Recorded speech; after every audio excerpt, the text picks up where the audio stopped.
Welcome to the Beacon Way podcast, where your hosts, Jennifer Christensen and Adrian Wilkerson, talk shop about what really works in today's digital marketing world.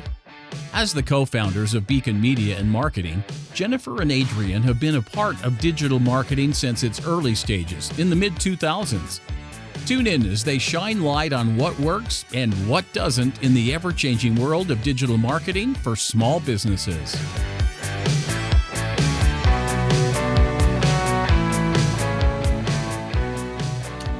Welcome back to the Beacon Way podcast. We have been having such an amazing time with this series on just really shining your light on people that are making a big impact in the mental health field. It has been so encouraging to me, and I'm very excited for our guest today, Jaqueline Hall, who's going to talk about Wired for Addiction.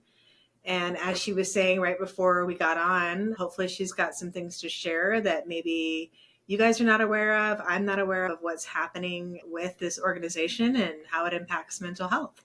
So welcome, Jaqueline. Thank you so much for having me, Jennifer. It's a pleasure.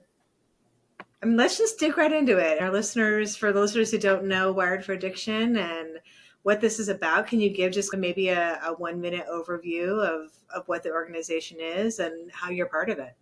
Yeah, absolutely. Addiction is a biopsychosocial disease. It involves multiple components, and for so long, this industry has really focused on the psychological and the social aspects because we've simply lacked the biological tools.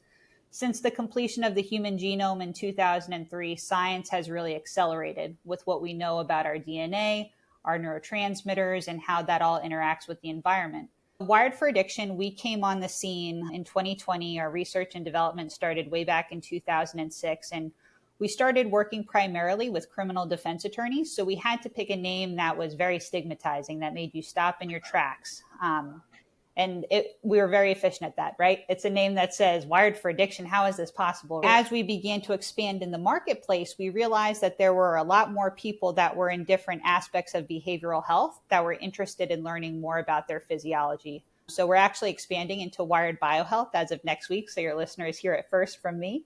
Yeah, because you think about it, we're not healthy one day and addicted the next. It's all of the living that we do in between that can bring us to the end result of addiction. So we want to be able to address these milestones before we get to the end result of addiction. And that's exactly what we do. Obviously, it's a new way of thinking about addiction. It's not something that I've heard a lot of, and I've definitely been in the mental health space for quite a while. Right. But is this a new way of not just thinking about it, but are there other people that are beginning to really catch on to the combination of these two factors, not just psychological, but bio as well? Yeah, for a long time, we discussed that biological piece of addiction, but it was nothing more than there's probably some sort of an ancestral or familial aspect of addiction, but it didn't go further than that. It wasn't until we were able to identify specific genetic single nucleotide polymorphisms. I don't want to make any of your listeners turn off the podcast, but basically an error, it's just an error in genetic coding. So when you have a polymorphism, that can be linked to aberrant behaviors. So things like risk-taking, impulse control, anxiety, depression, as well as addiction. So once science discovered these things, we said, there's a little bit more to this biopsychosocial disease that we can understand now. That is revolutionary from where we've been. Absolutely. So tell me how Wired for Addiction. So you said in criminal justice, and how did that information help in those situations? Where were you brought in, and how is that information then used to help people? Behavioral health plays such a large part in crimes. When we're working with clients, typically it's the criminal defense attorney that engages us.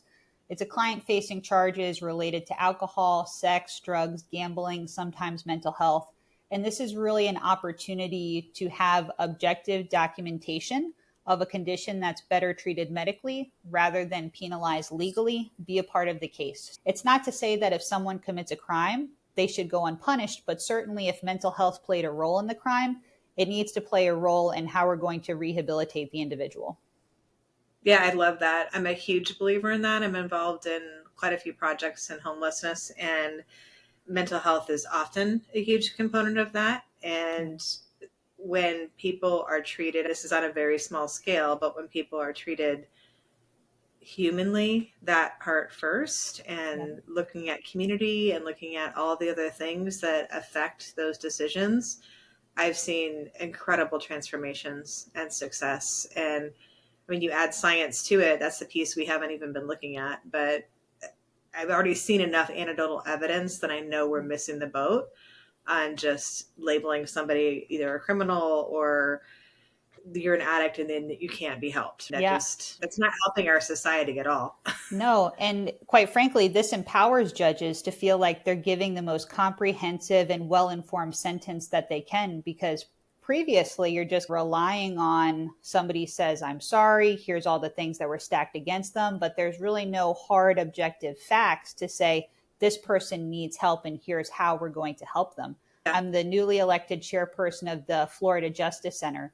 And so we're so excited to be able to make these tools that are objective more widely accessible to the community at large. Depending on if you're looking at local, state, federal jails or prison systems, it's about half where mental health is playing a role in someone's criminal history. And so when we think about what happens in a correctional facility, you're not going there to get healthy. If you have a pre-existing mental health condition, it's just going to be exacerbated and made worse. So if we've got somebody that has a behavioral health issue, we probably need to circumvent them to serve their crime, the punishment for their crime, right? But to put them in an environment that's not going to make them sicker.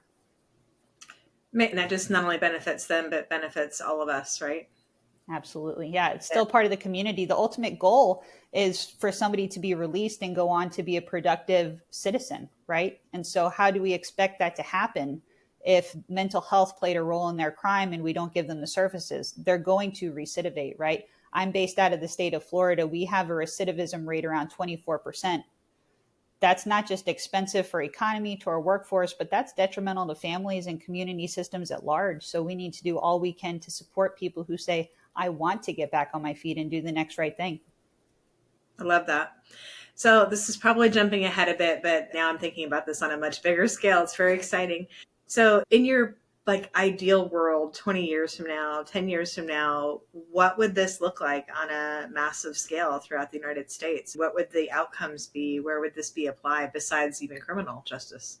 I would love to see the Wired for Biohealth testing be used prophylactically, preventatively, because there's a huge push within the funding right now to say we need to do more on the prevention and not just treatment side, but education is education. That's not prevention, right? So if we're able to use this testing as a tool to identify in someone's youth where there's less than optimal biomarkers and then support them appropriately, that's how we're preventing somebody from reaching outside of themselves to drugs, to alcohol, pornography, whatever the case may be, to self-medicate, right? Because that's typically where an addiction starts, is someone trying to self-medicate a diagnosed and undiagnosed condition or a trauma. So if we got to integrate this and even to someone's physical, you go to your doctor for your yearly checkup, let's see where your biomarkers are to get a clear picture of what we need to do moving forward to best support your behavioral health. I'll be a little bit vulnerable here. This is really near and dear to my heart because I was undiagnosed ADD as a teenager and I functioned pretty well in school. I could, what do you call it when you can just memorize something by looking at it, just like that visual memorization. So I had that photographic memory. Yeah, so I could use that to overcome, and so I still got good grades in school, but I was just constantly not connecting because of that ADD and other issues and forget things all the time. Made people think I was really flaky.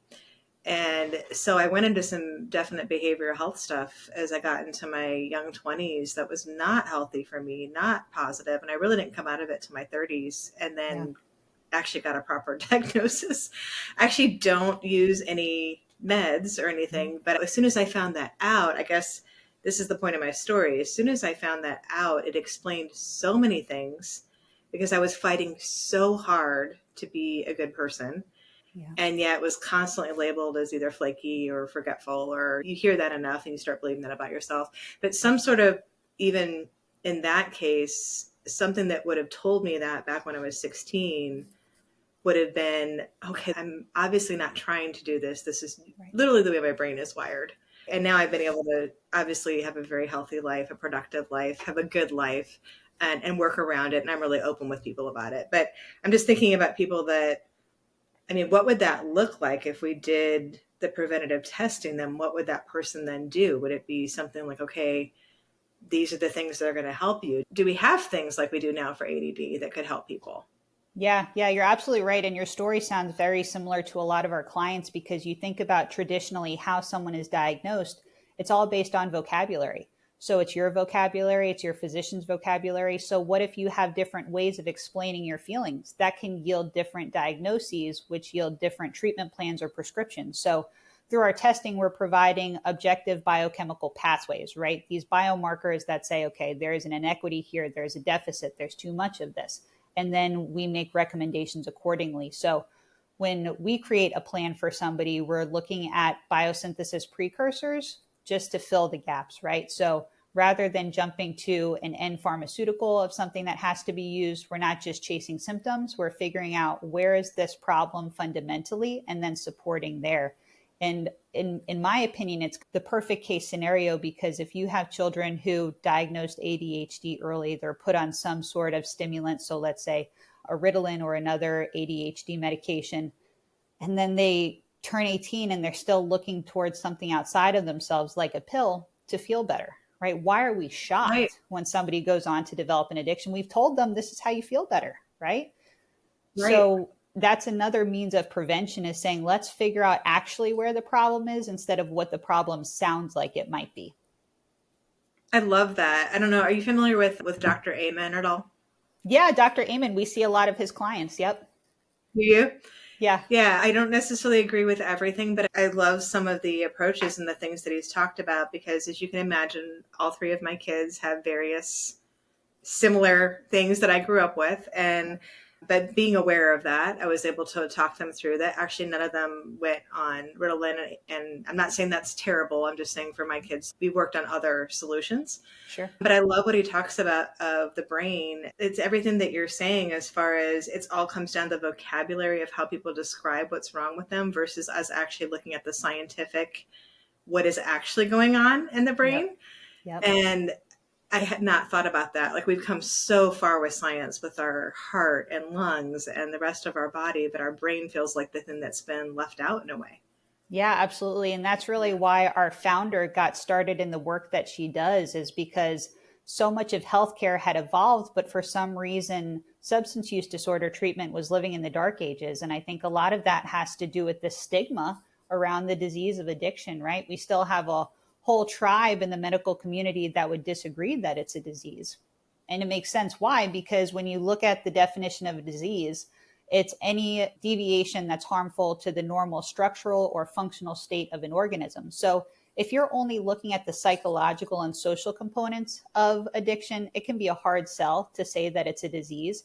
But when you look at this biological piece through biomarkers, it's very much a disease, really meets the definition to a T. So that's why it's so important to break down addiction beyond just someone's behaviors and really figure out what's causing those behaviors, right? Because when we're going over someone's biomarker evaluation report, often they cry because they're saying, so there's nothing wrong with me, because you own this feeling of there's some sort of character flaw, there's some sort of moral defect here. When in reality, there's just parts of your biology that need support. And now that we know how to support them, let's get to work.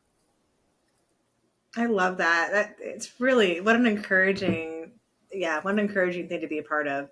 So tell me, for Wired for Addiction, let's say this is resonating with people and they're like, okay, I want to know more. I want to understand. How far has this advanced as far as being taken seriously? Because like you said, there's definitely still debate, right? Is it mainly in Florida? Is it in other states? Where are we at right now? Yeah, so nationwide, we actually work within other countries as well, because our test kits can be drop shipped to either someone's home, their dorm, even their correctional facility. And then we work with them remotely, because once we have that testing, we don't have to come in and take your blood pressure or listen to your heart. We're able to see physiologically where are the pain points and how do we then make recommendations to support your unique physiology. In terms of the biomarkers that we're looking at, none of them were discovered by Wired for Addiction. So this is the NIH, this is NIDA, NIAAA. We simply said these are so important for it to lead to actionable information for the end user, which is the consumer. So let's say you're somebody, you get this and they have a relief because they find this. the information sent back to you at this point, then is it more of a therapy type process, or is it just truly individualized for every person? Truly individualized. So we don't specialize in that therapy piece. It's incredibly important. We can make referrals to the appropriate provider for that. We're just simply looking at the biological portion. So somebody receives the test kit, they collect their samples, send them back to the labs. We interpret the results and create that biomarker evaluation report, in addition to the biochemical pathway support plan recommendation. You're going to meet with one of our Wired for Addiction health consultants once every 2 weeks, talking about the recommendations, the plan of support, if anything needs to be increased or decreased, and really just making sure that you progress as we expect you should. Okay. And so recommendations might include anything from, like you said, a therapy. It might include certain, I would think, behaviors, and then possibly even medication, depending on what the situation is, correct? Yeah. So we get as specific as biosynthesis precursors. So basically what that is, a uniquely designed nutraceutical, and it's dosing specific to the client. So that way we're seeing, okay, in this pathway, let's pick on GABA, for example, or serotonin. You have, for your reference range, based on your age and your gender, you should be between 60 and 125. You're low at 45. So then we make a recommendation of that specific precursor to support your serotonin pathway. It's interesting because we'll have clients who suffering from depression. They've been on SSRIs for a decade. They've tried a whole bunch of different ones. It's not working. They go through our testing and they find out that they have the SERT gene. The SERT gene not only predisposes you for anxiety and depression, but more importantly, makes your responsiveness to an SSRI less. So it doesn't matter what you're taking, how much you're taking, your body literally doesn't know what to do with it. So that tells us that we have to support that pathway differently. And how empowering to somebody who maybe they've received a treatment-resistant diagnosis, depression, right? So I would think you'd start to own that and say, is this me just not wanting to get better? Will anything ever work for me? When in reality, this has nothing to do with your willpower. This is literally a genetic defect that we can support, but in order to support it, we have to identify it first. So how is the medical profession in general taking this information? I know that's just not the way Western medicine is necessarily. I have a huge respect for doctors, so not against them at all, but this is almost outside of the system, is what I would say, right? Would you say that's a pretty fair assessment? Absolutely, Jennifer. And you think about the average doctor in medical school or residency, they're doing like 8 hours in addiction. Same as nurses. That's not enough. Kaiser Permanente, they just came out with a study in 2021 that I think it's 53% of Americans are either suffering with addiction, anxiety, or depression. Yeah. That's half of people. So everybody's behavioral health has really been compromised. And so now we look at addiction usually comes as a result of trying to self-medicate that anxiety, that depression, whatever the case may be. So fortunately, although the medical community, this has turned it on its head and saying, we're not taught this in school, how can this be? But when they have a patient who's just not getting better and then comes back to them with these results and say, what do you think of this? Now, for the first time, a doctor says, I have objective data to inform treatment. That's empowering to them, because that can't feel good as a doctor to say, I don't know what to do for you. I'm all out of ideas. I think we look to doctors as the solution, right? So they want help too. I think that is a really fair and honest assessment. It's not their fault, right? If that's all the information that they are taught, and that's what our system basically is based on, is that we just put a drug to a solution.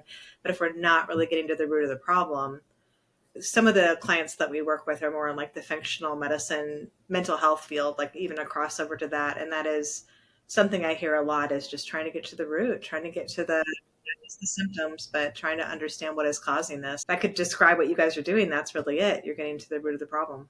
Yeah, that's it. And now that we're starting to see addiction become much more prevalent, and I think it's the earlier onset and earlier access, right? So now we have access to pornography, we have access to cannabis, we have access to alcohol, all of these things at an earlier age, and what that's doing to our physiology while it's still developing, that has serious implications. And so we're going to have a lot more people that need a lot more support. And NIDA saying that 80% of individuals relapse in 90 days.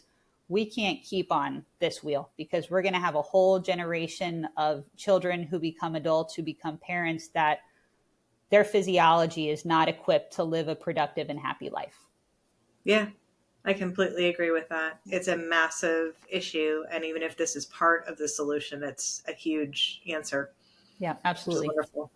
Yeah. So again, so back to that question of where are we going to be 10 years from now? So if this really takes off even beyond where you are now, do you see doctors reaching out to you? Do you see individuals being able to reach out as part of this, like a marketing effort where this needs to get pushed out so people understand this is even available?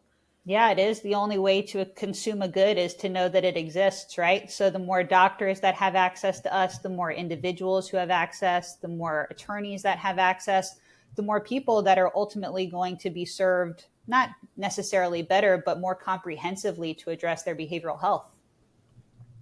Yeah, I'm really excited to put this out there and even just do my small little part to help promote. This is the whole reason for this podcast, actually. So that makes me really happy. So on the Mental Health Marketing Conference, are you speaking about this exactly? Or are you going to go into the detail and really explain to the folks that are there?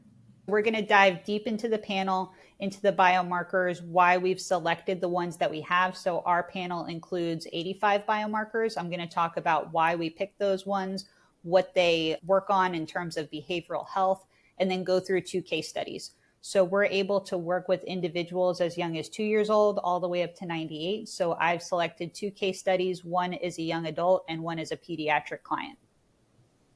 Okay. I'd love to hear a success story. Obviously, if you're using case studies, not breaking any confidentiality, but on a case study, what have you seen progress? So where's the hopeful part of this conversation? I would love to share. Yeah, so one that I like to share frequently, and it's funny because no matter how many times I share this one, it still gives me goosebumps. We had a 5-year-old young girl. She was adopted in Hillsborough County, Florida. She was born with NAS, so that's neonatal abstinence syndrome. When she was born, her mother was on methadone as well as barbiturates. She coded twice in the hospital. They had to revive her each time. Fortunately, she did not have to be intubated. So she was detoxed appropriately, but then, of course, after discharge, she went through months of withdrawals. And so her adopted mom knew about the family history, the biological family history of behavioral health, of addiction, right, and started noticing these kind of signs of potential addiction in her child. So having sleep issues, having focus problems, having interpersonal relationship issues. And the mom said, I need to figure out what to do for my new daughter because she is going to live out this family lineage story of addiction. I can already see it. So right, the child got started with testing with us. 3 months into her protocol, she went through the Florida VPK testing. So basically it's the state's way of looking at your learning, your cognition, all the things that you need to be prepared for to go into kindergarten. So she was scoring very low initially. By the end of the 6 months, the school actually gave her the character award for her willingness to help others in school.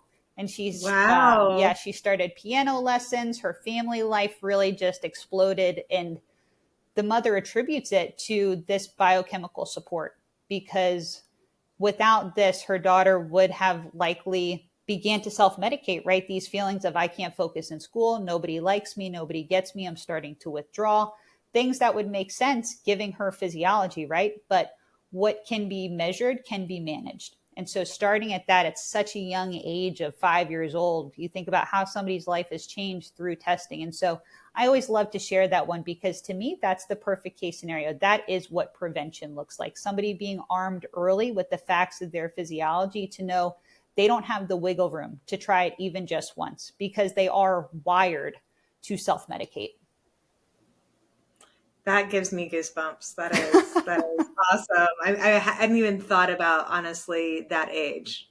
But yes, so young. And you think about, you can spot the kids who, okay, we need to look out for that one because they're doing these things that you just know they're trying to seek stimulation or palliatively just feel better. And then over time, what used to be something simple at that 12, 13 years old becomes experimentation. And then it becomes, now I do this habitually with the end result of I can't stop.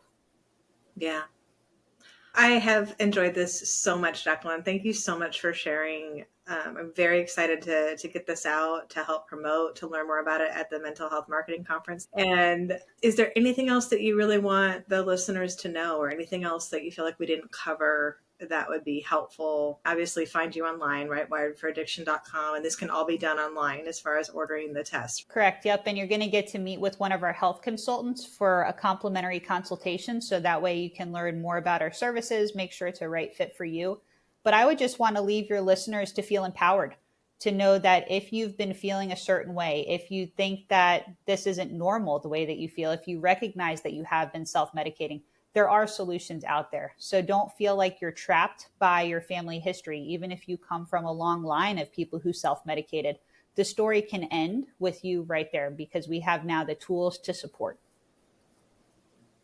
Thank you so much for sharing your time. And I will put up all the links for our listeners. I'll put up the website link, how you can reach out to Wired for Addiction, and really appreciate you sharing the story. And I hope this just takes off. I really do. I hope Thank this you so becomes much.